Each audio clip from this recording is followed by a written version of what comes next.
What's up, guys, and welcome back to my booktube channel. Today we are going to be doing the last book, The Blood of Olympus. So we're at the end of the book series now, and well, stuff is happening. So our 7 demigods on the Argo 2 are racing to Greece. I think it's Greece or Rome, but I'm pretty sure it's Greece, to stop Gaia from awakening and to stop all of the giants, because the giants are already coming back from Tartarus, I'm pretty sure. Yeah, and they stopped the doors of death, so no more, so when monsters are killed, they're like killed. They don't immediately what's it called, regenerize or come back to life again. So they're killed. So that's good. So then that means they can actually kill the giants, because the giants, they need the help of a god. So then they go to Greece.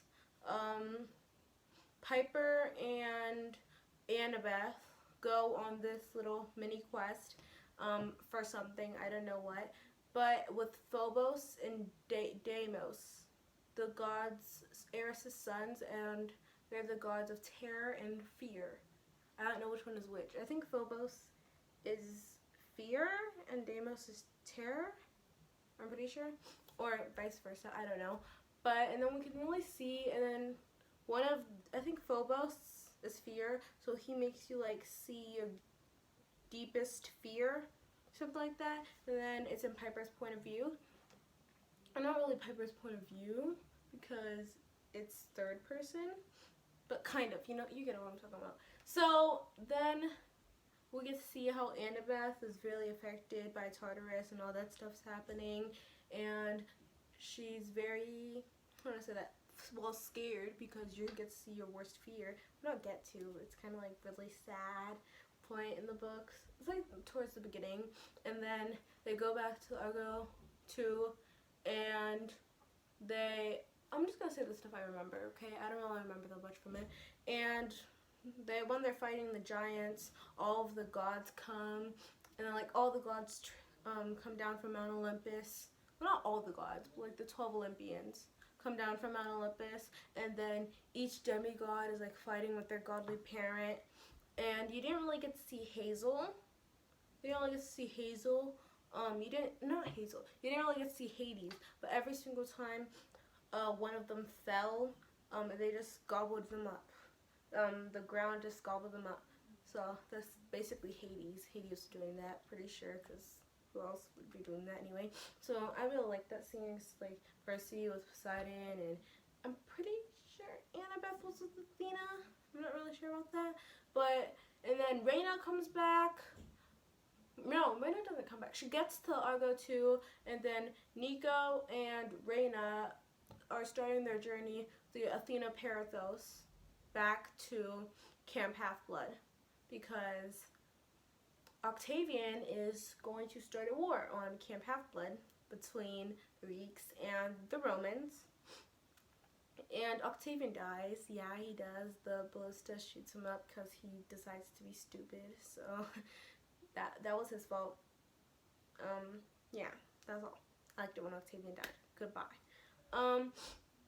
And Nico and Reyna kind of develop a bond throughout this, and they get to know each other more. See the Amazons and Reyna's sister Hyla, and then Thalia, and all of this stuff's happening, because it's the end of the series, so much stuff happening, because there's 2 quests, they're both split up, and so yeah. And Coach Hedge and Millie, I almost forgot about Coach Hedge, was there too, kind of. And then Percy, Annabeth, and Piper are on this quest again. They split up and go into many quests. Percy, Annabeth, and Piper on this quest, and Percy says the L word, love. Oh my gosh, it was so sweet. And there's this kind of undertone throughout the book that Leo is gonna die, and oh my gosh, guess what happens? Leo dies. I really didn't like how Rick's just kind of like drew that out. Like, we all knew Leo was gonna die. Was anyone really surprised when they saw Leo died and came back to life? Because there were so many hints throughout the book saying that Leo was gonna die and come back to life using the little potion thingy. So, I didn't really like that. And the way it just ended too, that was really disappointing. But we're not at the end yet. And then Nico tells Percy that like he had a crush on him and stuff like that. I really love that scene. It's like the best scene throughout the whole book. And then we have this little thing with Will Solus and Nico D'Angelo and Cleo. Yeah, Cleo. Leo goes back to Ogygia and he rescues Calypso. Well, not really rescues. Kind of like takes her on this journey, and it just ends. That's when it ends. It ends when Leo and Calypso, they all think Leo's dead at Camp Half-Blood. They all think Leo died when he and Gaia exploded into fire. They all think he's dead, so they're all really sad and stuff. But like, Leo just found Ogygia, which is, yay, Leo found Ogygia and saved Calypso. And when they go on this quest, this is kind of towards the beginning. When they go on the quest, Percy, Leo, Hazel, and Frank, and they have to capture Nike, the god of victory. Nike, Victoria, same thing. Goddess of victory. For some reason, I forgot why, but they have to capture her. So, and then Nike splits them up into Greek and Roman. They have to like fight against each other, and Leo and Percy kind of make up, even though I didn't really know like they had this little conflict going on. So that was really surprising to know that Leo kind of like didn't really like Percy and felt intimidated by him and stuff like that. So yeah, but they didn't really interact at all. So that was really surprising. Throughout the whole book series, they barely interacted. And then this just pops out of nowhere, and then they don't talk throughout the rest of the book.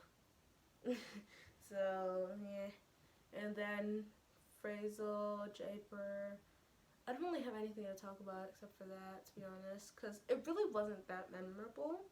Blood of Olympus, it was okay. I don't think it was a satisfying ending to the, like, Percy Jackson franchise, kind of. It's not really the end, because, like, I know Trials of Apollo, most of the characters appear in Trials of Apollo too, but that's basically a whole different series. Percy Jackson Olympians and Heroes of Olympus, they're directly connected, but Trials of Apollo was not as connected to the other two series, so it didn't really make sense to do that. So a lot of people say like, it's fine, it was a good ending. I don't really think it was a good ending, because Trials of Apollo was basically the ending, and everything else was just like left there. like I said before a lot, it just ended, and I really did not like how it just ended. I was really surprised. I really don't think I remember anything else that was that memorable to me or stood out a lot.